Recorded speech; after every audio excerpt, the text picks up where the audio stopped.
আসসালামু আলাইকুম প্রিয় দর্শক, আপনারা দেখতে পাচ্ছেন বোয়িং 777-300 মডেলের যে বিশাল আকৃতির এমিরেটস এয়ারলাইন্সের বিমানটি মাত্র ল্যান্ডিং শেষ করে পার্কিং প্রবেশ করতেছে।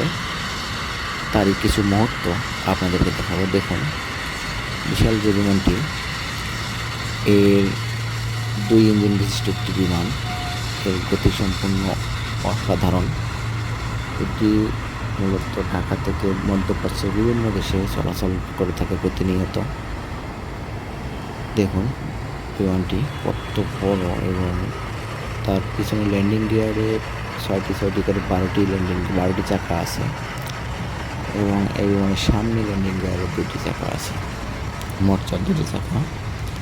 তো দেখতে থাকুন, পিছনের ঝড়ের গতির মতো বাতাস দেখুন। ওয়াও, এটা তো কোনো ফোর্স ছাড়াই, এখনও কিন্তু ফুল ফোর্স দেওয়া হয়নি, তাতে গতিটা অন্যরকম একটি। আমার গা পর্যন্ত এসে মনে হচ্ছে আমাকে উড়িয়ে নিয়ে যাবে, এমনটা মনে হচ্ছে। তো ভিডিওটি যদি ভালো লাগে অবশ্যই সাবস্ক্রাইব করে পাশে থাকবেন। ধন্যবাদ সবাইকে। আল্লাহ হাফেজ।